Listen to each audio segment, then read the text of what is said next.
Comment ça va? Eh ben ça roule. Alors bon week-end hein. Ouais, désolé, petit coup de soleil. Ouais, on a pris un petit peu chaud. Surpris par le soleil. Ouais, surpris, pas beaucoup de choses. Bon, j'espère que vous avez passé un très bon week-end. Hein. Voilà, repos, fête pour les uns, bref.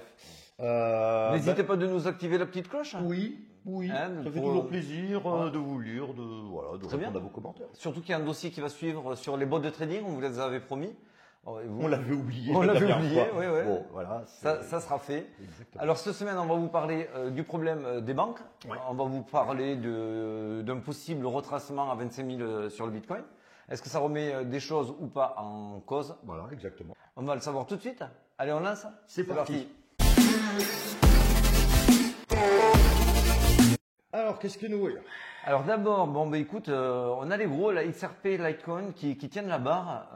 Le marché a légèrement dévissé parce que il se cherche le marché en ce moment. Hein. Ouais, puis On on commence à arriver aussi sur des zones, on l'avait dit, des zones un petit peu fortes. Ouais, il y a beaucoup de prises de profit, c'est classique, il y a rien de grave. En revanche, c'est vrai que le fait que XRP et LTC soient encore en tête, c'est toujours un bon signe. Oui, toujours le démarrage qui n'a pas encore vraiment démarré. C'est toujours les gros qui insufflent un démarrage. Alors certains diront XRP c'est normal, c'est en vue du procès de la SEC, et LTC c'est en vue du halving qui aura lieu en septembre. Donc oui, mais en attendant, ils ouvrent la voie et ça peut donner des idées. Donc à mettre un petit possible derrière le coin de la tête. Ça, je voulais te montrer. Ah ouais, alors, il m'a appris tout à l'heure. Moi je voulais aller m'acheter mon double Whooper. Je peux y aller? Ah oui, tu peux. Tu prends ta carte Binance. Alors du coup, maintenant, ça y est, on peut payer. C'est quand même un petit effet mass adoption. Hein. On peut payer maintenant nos Burger King à Paris seulement pour l'instant, grâce à vos cryptos. Donc c'est via le Binance Pay et l'Alchemy Pay qui vous permettront de réaliser ces achats. En même temps, c'est plutôt pas mal, un bon coup marketing déjà pour la pub et aussi surtout, ils les ont pas chers. Quand tu vas t'acheter des doubles Whooper et que tu t'achètes avec du Bitcoin qui est à 27, 28. Arbitrum. Voilà, alors Arbitrum, on en a vu, on vous l'a déjà dit. Le truc, c'est qu'on voit passer là, j'ai fait 50 000, j'ai fait 200 000, j'ai fait 500 000. Moi, calm down. Calm down. Parce que là, d'ailleurs, il prend un petit peu. Voilà, on vous l'avait dit semaine dernière, ce genre d'airdrop, même si je suis totalement optimiste, sans faire de jeu de mots pour Arbitrum, bravo. optimiste sur la chaîne, sur la blockchain, il faut toujours attendre après un lancement d'un airdrop que la poussière retombe. Vous laissez passer 2-3 semaines, que le cours commence à trouver sa résilience et ses points bas. À ce moment-là, on pourra voir, targeter, faire des objectifs.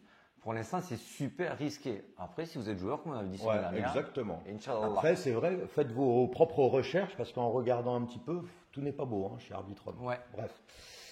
Nasdaq, ça on l'a appris, c'est tout frais, c'était hier, je pense.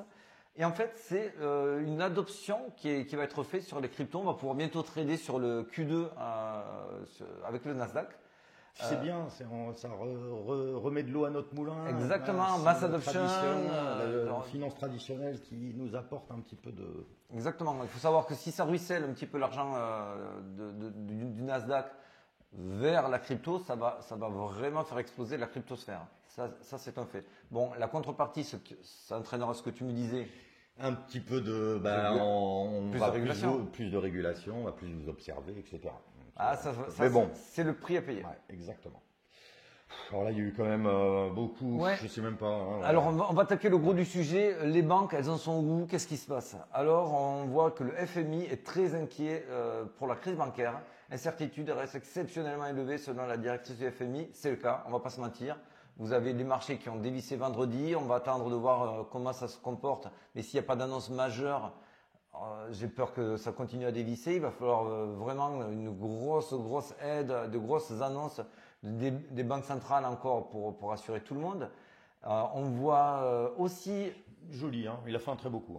First Citizen qui rachète la Silicon Valley Bank. Bon, ça va peut-être rassurer, je crois que c'est pour 500 millions. Acheter 72 milliards d'actifs quand même, avec une décote de 16,5 milliards. Ouais.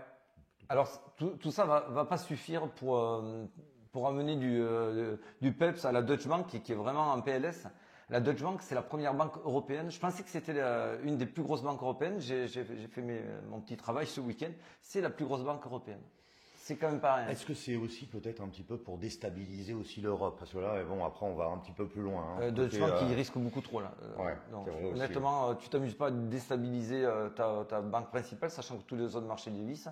Sachant qu'en plus, là, si vous le suivez, ils sont en grève. C'est exceptionnel que les Allemands soient en grève. C'est une grève, je vous en parle parce que c'est quand même assez lié à l'économie. Contre l'inflation, ils demandent une augmentation de 10%, on leur a proposé 5%. Donc non, le pays est en grève. Et à côté de cela, 1200 banques allemandes proposent aux particuliers de pouvoir trader des cryptos, notamment BTC, ETH et d'autres. Toujours cryptos. un petit peu d'avance, hein, l'Allemagne. Pourtant, on est quand même un beau hub en France. On devrait aussi moi, s'inspirer. ça m'attire le fait qu'ils commencent à de plus en plus se dire attends, le marché traditionnel, c'est de plus en plus compliqué. On ne veut pas perdre nos clients, on va leur offrir d'autres produits. Donc il y a une lorgnette qui est en train d'être alignée sur des choses qui vont dans le sens de la mass adoption. Il faut être très sensible à ça, l'écouter, le regarder sans surinterpréter, mais ça va dans le bon sens. Notre ami aussi, le président du Salvador, qui nous demande de venir, parce que peut-être nos pays sont en crise, il veut peut-être nous aider. Ouais, c'est quand même joli. Il est cohérent par rapport à la politique qu'il veut faire. Taxes, il est cohérent. Pour revenir sur le problème des banques, ça c'est pour cela aussi que la responsable du FMI a titré qu'elle était très inquiète. C'est qu'effectivement les retraits, ça c'est pour les banques américaines aux US, les retraits en ce moment sont aussi massifs qu'en 2008 pour la crise des subprimes. Donc c'est vraiment la crise de confiance. Totale. Et où va cet argent? C'est un petit peu la question qui tourne en boucle. Alors du coup, on va se faire quand même un petit satisfait. On a été un des premiers à dire il y a quand même une forte corrélation entre le Bitcoin et l'or en ce moment. C'est évident, et pas avec le SPX. Aujourd'hui, ça y est, on commence à avoir, oui, effectivement, il y a une corrélation. Donc, cette corrélation, on l'avait interprétée comment? Est-ce que c'est en train de devenir une valeur refuge? Moi, c'est vrai que tout y prête.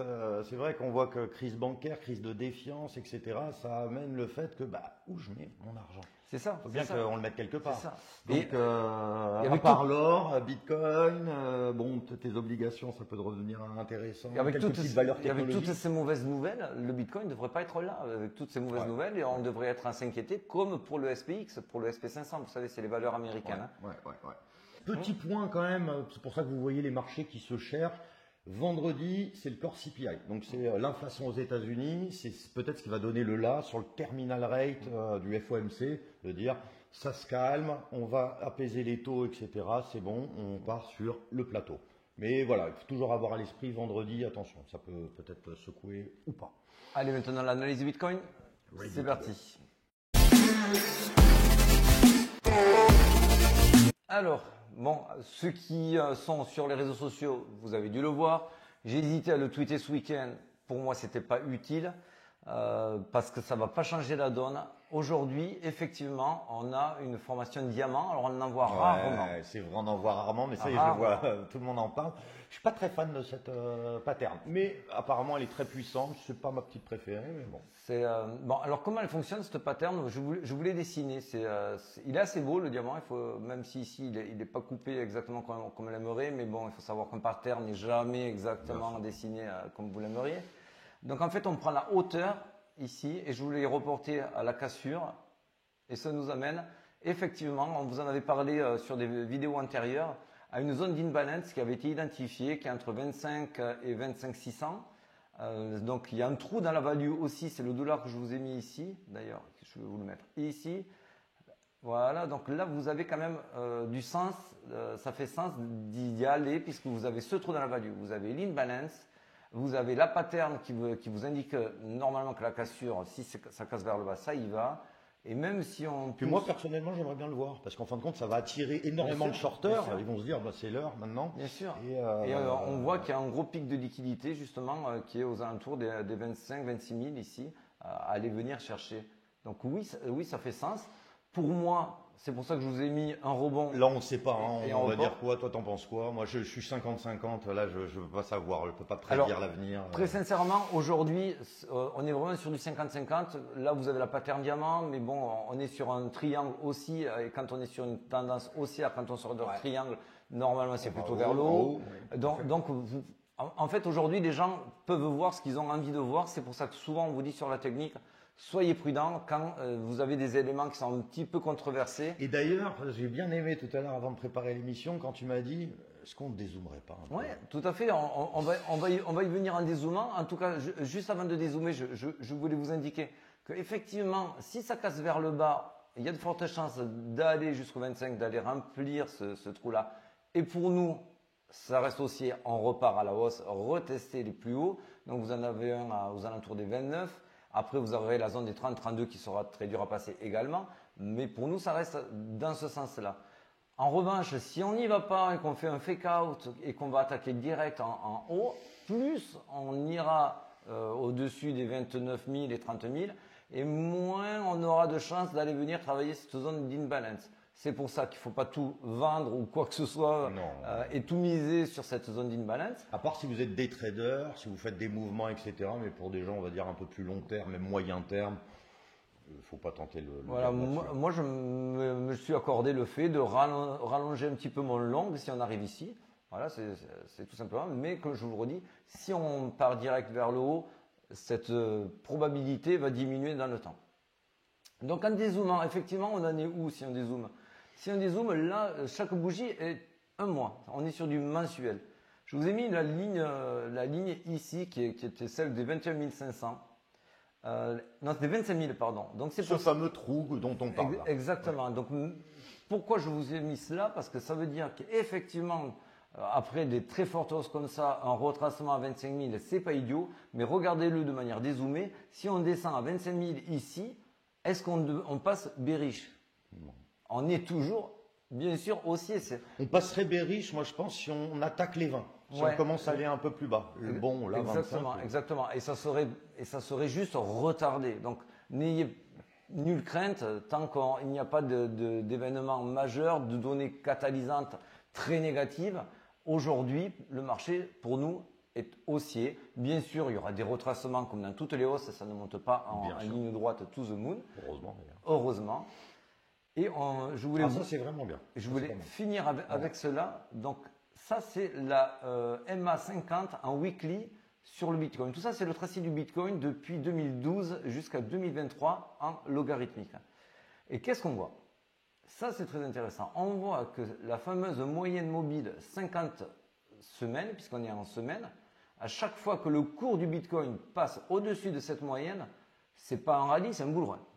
Donc ici, on l'a en 2012, ici, on l'a en 2015, on l'a également en 2019. Ici, je vous l'ai mis en jaune parce qu'en fait, là, ça crosse également. Ça part en mode bull run. Qu'est-ce qui s'est passé? Covid. Voilà, dommage. Exactement. Donc, Covid, boum, ça casse. Comme on vous le dit toujours, nous, les Black Swan n'inversent pas une tendance, mais la retardent. Et qu'est-ce qui s'est passé? 3 mois plus tard, on est reparti to the moon. Ici, on vient juste de crosser.